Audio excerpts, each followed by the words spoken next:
This is Steve Cochran, and you are listening to Live from My Office, the podcast. Thank you for listening to it. You know, in all those years on the radio, and I thank all of you for the support, people would say, you know, Steve, one of the things I like about the show is it's interesting how you can jump from one topic to something completely different. Well, that's what we have for you today. My friend Mike Ferrin from Sirius XM Radio, he knows more about baseball than anybody I know. And he'll be on talking about the World Series. A World Series that I didn't expect, the Braves and the Astros. So we'll get Ferrin on baseball. And then here's the hard right turn. I'm going to talk to another friend, Dr. David Mochel. This guy's one of the best orthopedists and orthopedic surgeons in the country. And his career path and his life changed dramatically. I mean, talk about a hard right turn. He contracted a rare disease. It took some time to figure out what it was, and this can happen to any of us. As a matter of fact, he has the same condition that the great Peter Frampton has, and it's a 1 in a million thing, and you don't want to be the 1 in a million. So we'll talk to him about that, about rare diseases, about the awareness that it could happen to any of us, about the importance of getting checked out early, even if doctors can't figure out what you have at the time. Both of those coming up, both of those guests coming up on this episode of Live from My Office. And since we have two guests, we better get after it. But not until I say thank you to our title sponsor. That would be David Hochberg and Team Hochberg at 855-56-DAVID or 56david.com. He does great stuff for the military, and he's got something coming up for Veterans Day we'll tell you about in coming episodes as well. And we got a lot of cool guests coming up, too, which I'll detail next time we get together. But for now, stand by. World Series and Mike Ferrin will tell us stuff he doesn't just say anywhere. Coming up next. And then an interesting discussion on these rare diseases. And wait till you hear what's happened to Dr. David Mochel and what an inspiration he is and how he hasn't let it stop him. That's both today, and we'll come back after this on Live from My Office. If you're looking to purchase a new home or refinance your existing home, you need to do what I did. I called Team Hochberg, the trusted local lender. They're always looking out for your financial best interest. Low interest rates and low housing inventory have caused home values to increase over 20%. Unfortunately, many listeners experienced a reduction in their income and had to rely upon, credit cards to survive, just to feed the family. Well, I've got great news. If you qualify, Team Hochberg can now access 95% of your home's value to pay off debt and substantially lower your monthly payments. Think of all the stress you'd eliminate, how much money you'd save by using your home's equity to pay off your debt and substantially reduce your monthly payments. These are the tricks and tips that are perfectly legal that Hochberg knows how to get done. Team Hochberg helped me and my family and thousands of my podcast listeners use their home's equity to eliminate debt. But they can't help if you don't call 855-56-DAVID or go to 56david.com. That number again is 855-563-2843 or 56david.com for Homeside Financial, an equal housing lender, NMLS number 1124061.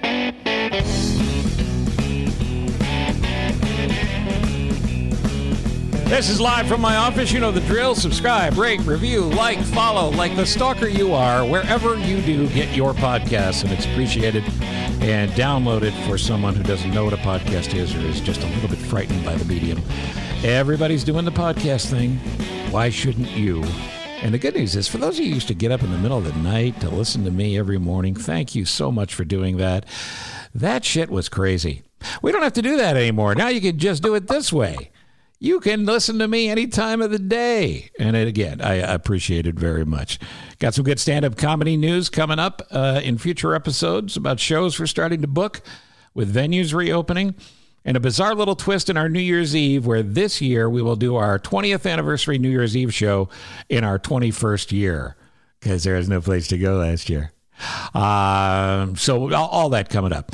I want to talk a little World Series of baseball with one of the best minds in the baseball business, well, sports in general, but it's my friend Mike Ferrin from Sirius XM. Hello, buddy.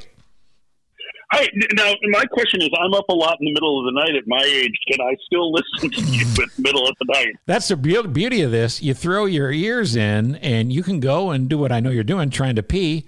And, you'll be able to hear me there as well. Set it up in all rooms of the house. It's fantastic. That's perfect. Alexa, play Cochran's podcast for me while I pee. Yeah, you know what? Maybe I'll get a little water running in the background to help you. You know, I'm a full-service operation. I hadn't thought about it overnight. It'll run as a white noise machine then, too. If you just let the water run for 4 or 5 hours afterwards, I might sleep better. That's great. That's a great idea by you. There should be an overnight manifestation of this where you maximize the technology. Boy. All right, so we're in a World Series that I don't think either one of us expected these two teams specifically to be here, but one of the greatest things about baseball is you don't know till the postseason. The Atlanta Braves win 88 games in a bad division. They're probably going to be out early. Well, not so fast. They beat the team that won 106, and granted the Dodgers had injuries, but they're there. The Astros come in. They're a powerhouse. We're beyond the cheating, as far as we know. And the Astros come in, and I got to believe they're heavy favorites in this. So as we record this on the morning of October 27th, the Braves are up 1-0. I can't figure this baseball season out. Well, you know, the what is it that John Sterling always says? Susan, you just can't predict baseball. I mean, I think like if you had picked these two teams to go to the World Series before the season started, I don't think it would have been crazy. I think the fact that the way Atlanta got here, right? They didn't get a single pitch from the guy that was supposed to be their best pitcher this year, Mike Soroka, who retore an Achilles and had a shoulder issue too, and like it's a terrible injury for a young pitcher, but he didn't throw a single pitch for them this year. Then add in the fact that their best player, Ronald Acuna Jr., blew out his knee, a day before the All-Star break. And so I think when you start to look at it from that standpoint, and then the fact that they were, 44 and 45 at one point, like when you start playing out the season, it's crazy that they're here. It's a little less crazy for Houston, but this isn't the same Astros team that we saw that was dominant with Cole and Verlander and Greinke. It's a really young rotation and still a great offense.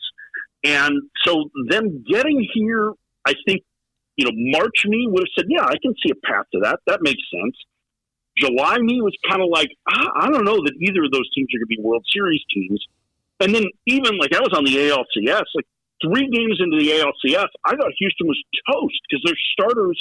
Like for all this talk and all this crap that's been written about starters going short, and a lot of it is crap. It's just like I have some strong opinions on some of the stuff that's been written.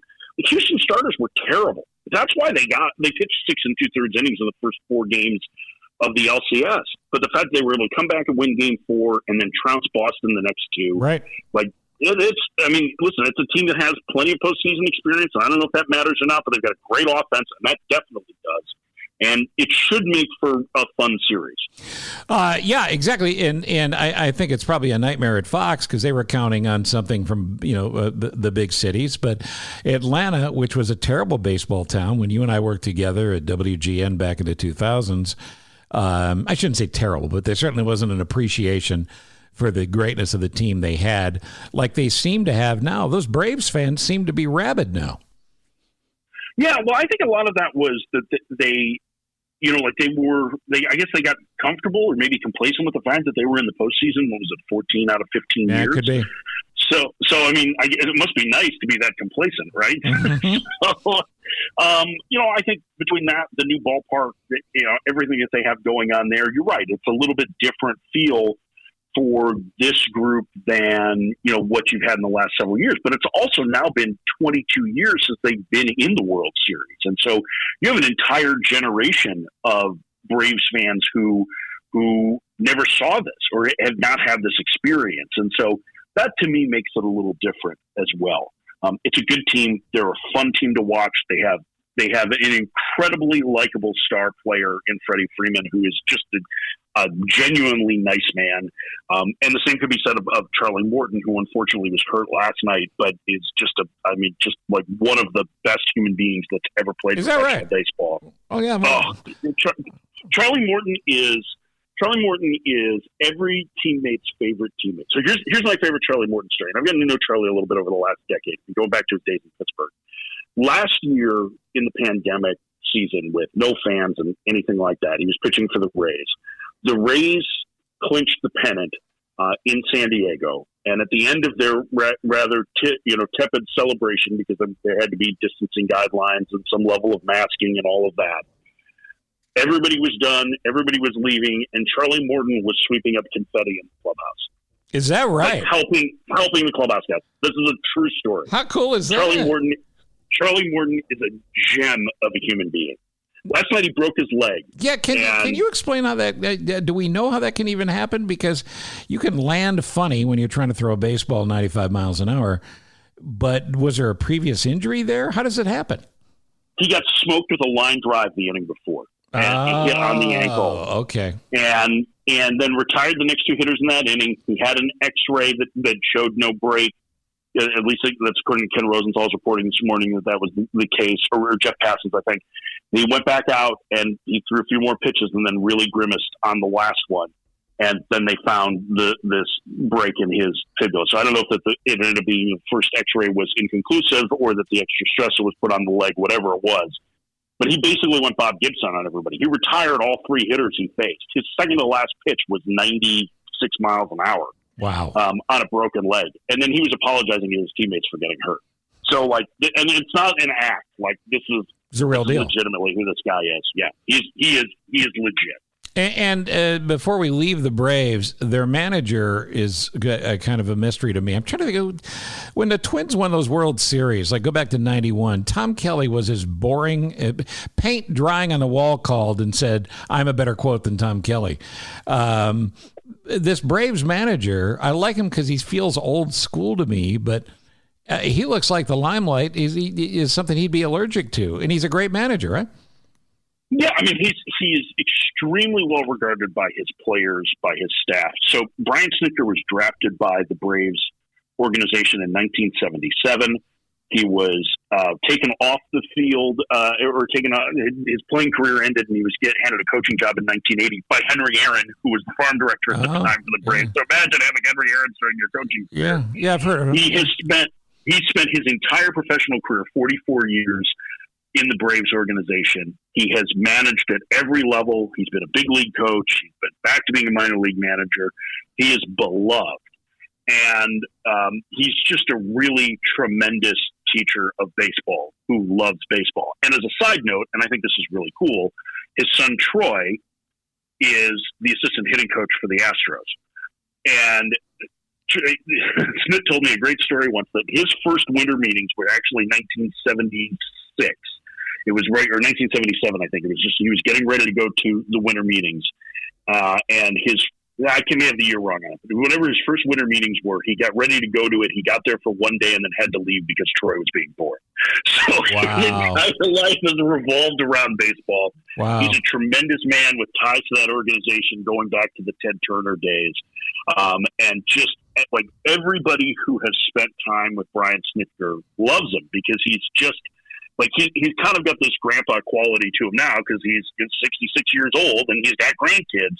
He's an incredibly nice man, but he's a very good teacher of the game, and he has the respect of his players. He's not the most, adept strategist, maybe, but he's not bad, certainly, and his players respond to him, which, as we know, is way more important than a lot of the minutia that we get caught up in as fans and analysts a lot of the time. Well, but what's interesting to me is when you see where the game has gone culturally, when it's such a South American game, when it's such a Hispanic player by a heredity game, the notion has been for a long time amongst people go, well, we need younger bilingual managers who understand the players, Ozzie Guillen types with a little less crazy.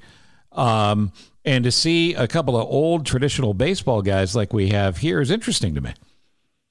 Yeah, I mean, I think I think, to that point, I think that that's important. Like, I think having some level of representation is important, especially as the game has evolved. And, again, it's like 30% of the game is from Latin America.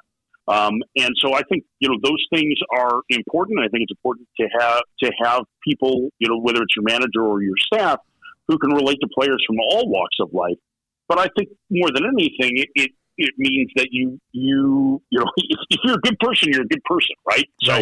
So regardless of where you come from or what your background is, if you treat people fairly and equally, that doesn't necessarily matter. Now, that's not to say that you know, that's a bigger picture issue that baseball faces in terms of you know, having better representation and better ideas that don't come out of, you know, what's right now in Ivy League, you know, the front office, you know, with generation before was from like the same 8 players over and over again that were moving around in GM jobs. So like, I think there's some changes that certainly are necessary, but I think when you have somebody who has, you know, earned it, I mean, I think one of the most impressive things about Smith is just that he has gone through a really old school process to get there, and he probably went through it longer than, you know, anybody else really has needed to. I mean, it took him nearly 40 years to get a big league managerial job.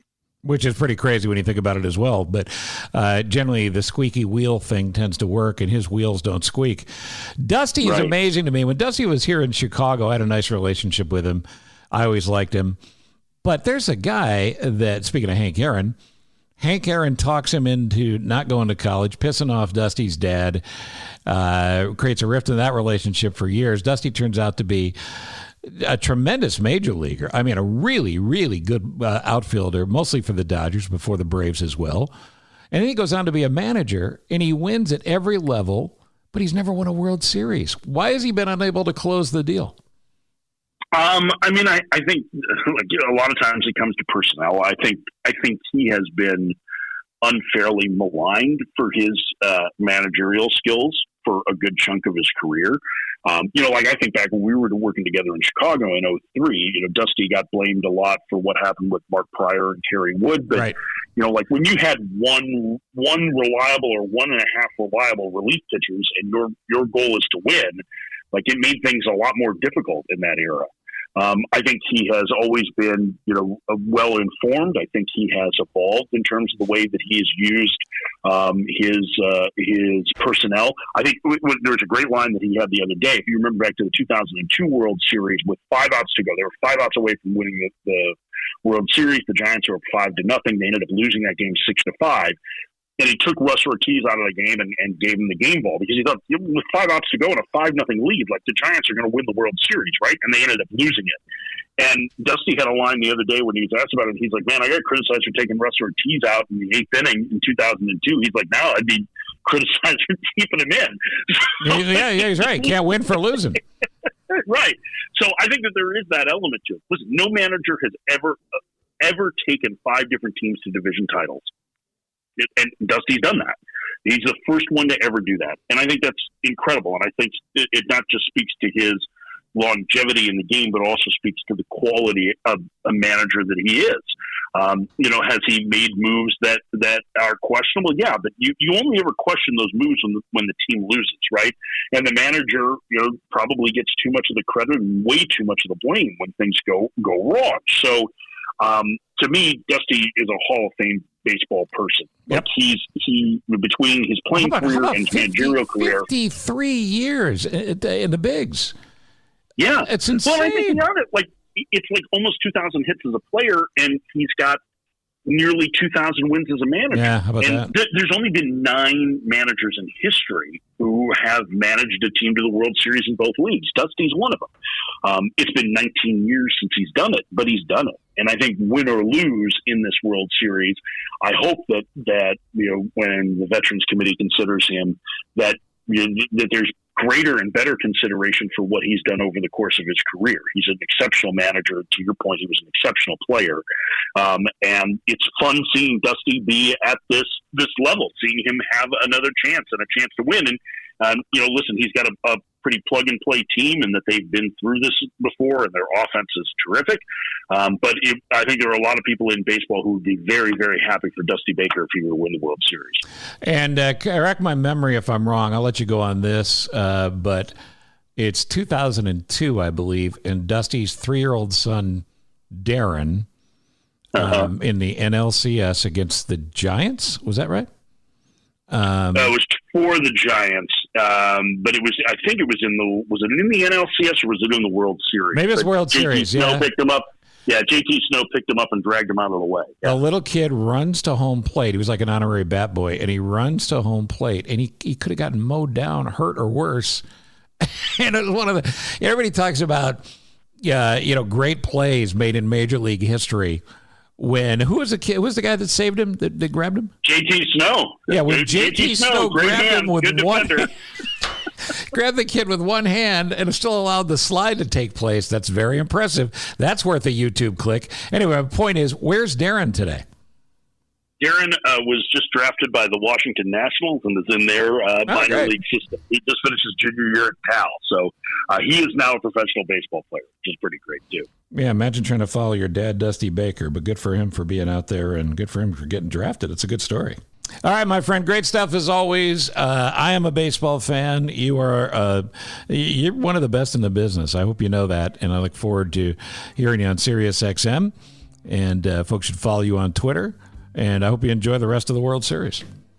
Thanks, man. It's always good to talk to you. I miss you, and hopefully we get a chance to sit down and break bread again in person real soon. That'd be great. All right, buddy, stay safe, and don't have someone try to pick you up from home plate if you're trying to get in the middle of things. I'm just saying. What if I want to be picked up? Well, listen, that's a private matter.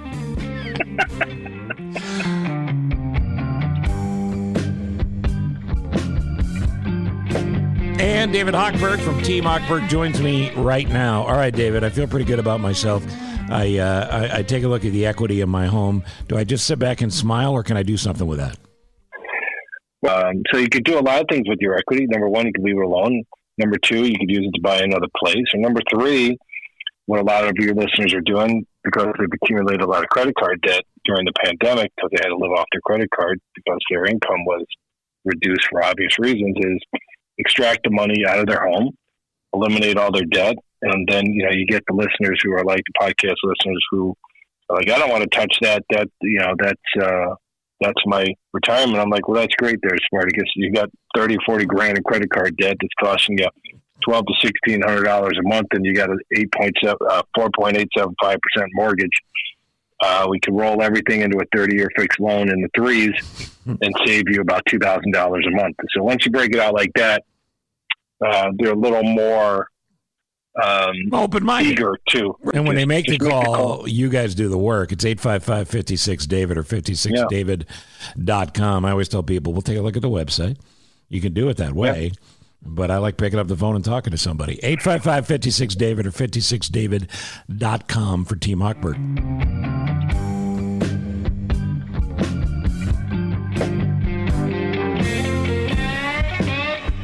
This is live from my office, and if you're a regular listener, and if you're not, you should be, so please subscribe, rate, review, follow, like, all those good things, wherever you listen to podcasts.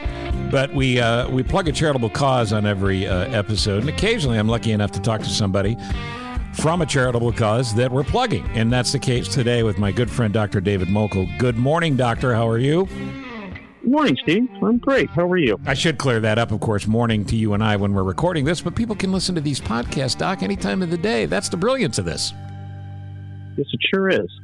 So, you and I met because you were my primary orthopedist, and by the way, one of the most renowned orthopedists and orthopedic surgeons in the country, to take care of this knee problem that I have. And then you started to feel uncomfortable physically, and because, as you've admitted to me, and Dr. Most, our friend, has admitted to me, you doctors aren't the best patients. You started to dig, and you got to the bottom of something that turned out to be very serious. Now, before we reveal that and talk about the plug for the event coming up, what do we know? We know that rare diseases in this country have a great lack of funding, right? Correct. And I think what I learned about rare diseases in particular, there's about 7,000 rare diseases in the country, in our country and potentially worldwide. So rare diseases is kind of in the, 2 or 3 in a million. Okay. And I did tell my wife I am 1 in a million, and I've now lived that. I'm living proof of that now. Yeah. So, Yeah, and someday she would agree with that statement more than others. But anyway, so when you're talking to somebody with a rare disease, that's in the 2 to 3 in a million category, and there's about 7,000 rare diseases. But when you total them all up, there's actually a lot of people who have them. So in the United States, for example, 1 out of every 10 patients who would walk in the door actually has a rare disease.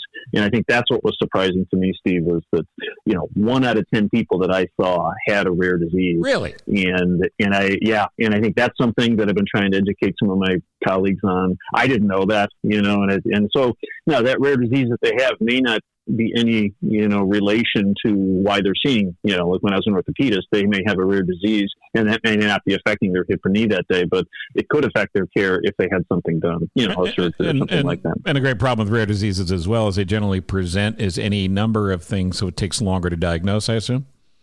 Correct.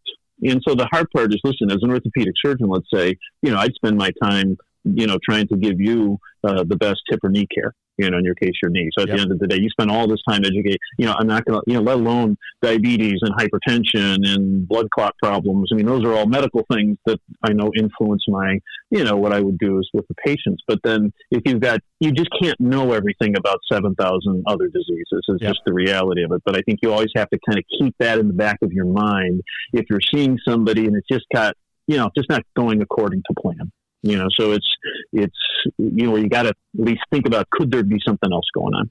So I would say that when you developed something called body myositis, is that? Yeah, inclusion, IBM. I developed something called inclusion body myositis. So it was interesting. You said, what did I notice?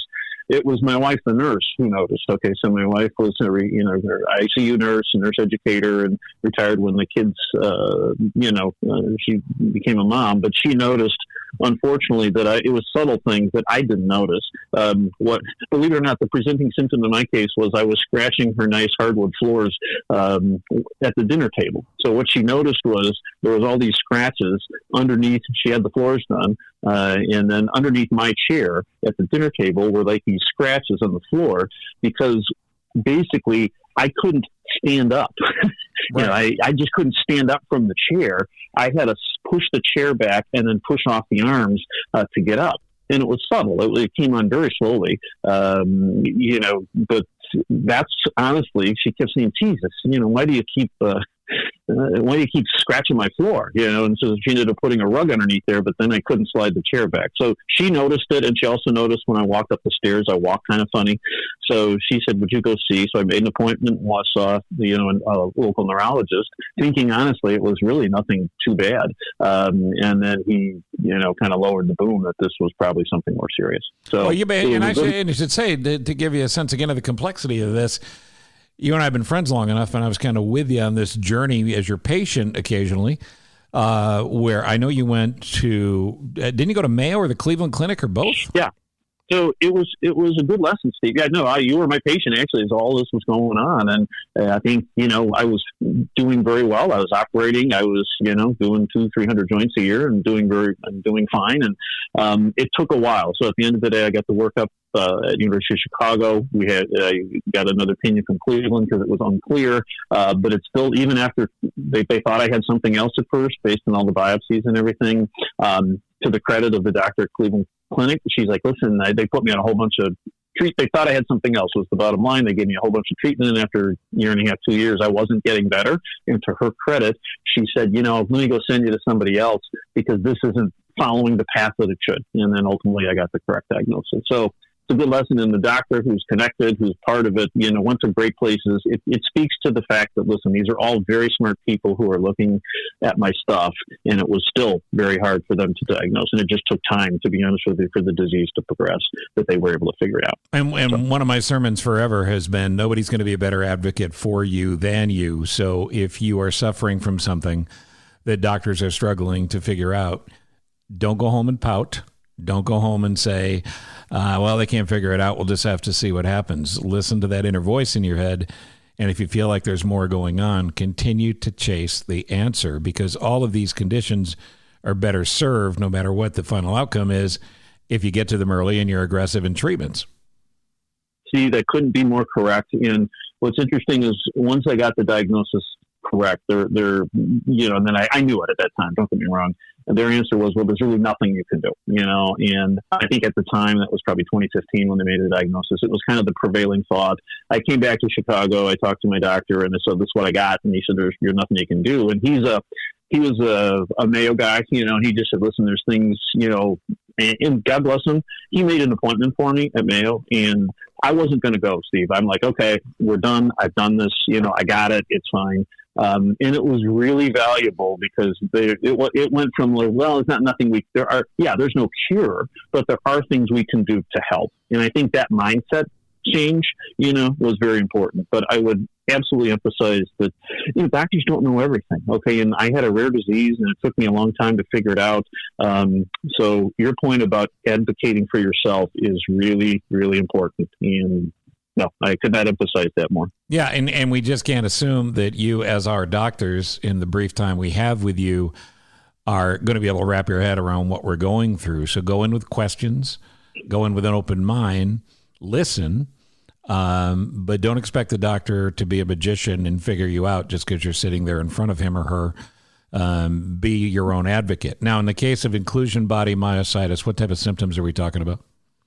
It's mostly it's muscle weakness. So my big problems are it's certain muscle groups. So it's quads, it's the muscles that dorsiflex your feet, it's upper triceps. So it's a bunch of muscles. So functionally, what it really means is I have everything at our house now is, tall. I'm like Gulliver's Travels, I think, probably, because to get off a chair is a real challenge. So at the end of the day, I've got to pretty much, unless it's like a bar stool, I got to push off of a chair.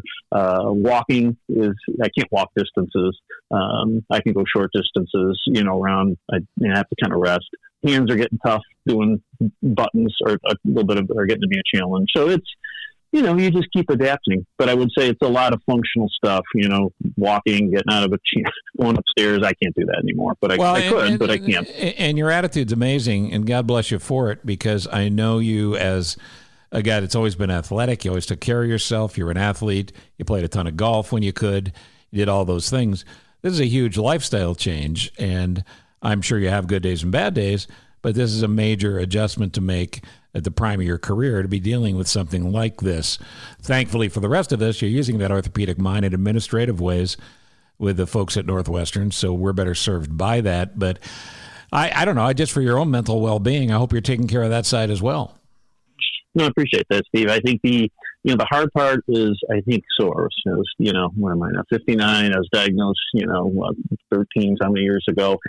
The tough part is at the career standpoint. I was kind of at that, at least as a surgeon for me, I was kind of at that point where, you kind of, listen, you're always learning, but I kind of had it down at that point. You knew who you could help. You knew what you could do. You could handle stuff that was a problem. You knew you don't need an operation. You need this, or you try to point people in the other direction. So that was very challenging. I think the mental aspect of that, is very difficult at some point, though.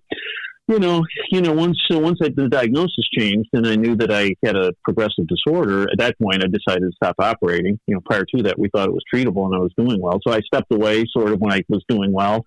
I still saw patients for a couple of years, which was good, but that get to be more challenging. So at this point, work is good. My father was a hospital administrator, so he's passed, but I'm sure he's getting a kick out of all the stuff that I get to deal with. But I don't know. Bottom line, I was raised Catholic. I think at the end of the day, God bless my wife. Things happen for a reason. So at some point, how I look at it is God decided that there's something else I needed to do. Right. And, with her help, I'm able to do it. So. Yeah, she's an amazing woman. You were over your skis when you were completely healthy. You're still over your skis. But this inclusion body myositis sounds symptomatically like, somebody could think, well, it could be muscular dystrophy. It could be a precursor to ALS, all of those things. Did you have to check all those boxes first? Yeah. So I think part of it is when I first went through the workup, they kind of told me, listen, 99% chance this is something bad, and 1% chance it's not as bad. So that summer was a tough summer, we kind of, as we took a while to get the test done and figure it out. And at the end of the day, so that was kind of my, come to Jesus summer. At that point, you kind of made peace with it, like, okay, this is going to be something really bad. And, I was kind of, so when we got the news that it, at least wasn't the 99%, it was the 1%, it was actually, it was a shock. Not gonna lie to you. But that being said, I'm very fortunate, and it's turned out. So I think, like I said, it evolves. It's tough. I think 9 days out of 10, really, I'm fine, no issues. And, 1 day out of 10, you get a little down, but you just have to, something happens, you see somebody with a far worse problem, and it all comes home. But those are those God moments, aren't they? I mean, we're all entitled to feel sorry for ourselves at some point during the day. And in my experience, 2 minutes later, I see somebody that's got it way worse, and that just doesn't happen. There's a reason to see that. I couldn't agree with you more. It never fails. That when you're in one of those moments, and then you bump into something, you see something happen, and then you kind of, it's like, okay, check yourself, Dave. You're doing just fine. So we're going to do an event that you and your wife have put together to try to raise funds for. You tell me, is this going to go to research, or where's the money going to go? Sure. So keep in mind, my wife did all this. So at the end of the day, I'm there in name only. So she organized everything. So we're going to do an event this Saturday at Cantini Park in Wheaton. It's an awareness walk. Plus there'll be lots of children's activities, and plus some very good raffle items. My wife is very good. She's been spending weeks putting these baskets together. So there'll be a lot of nice stuff that you could win if you're there.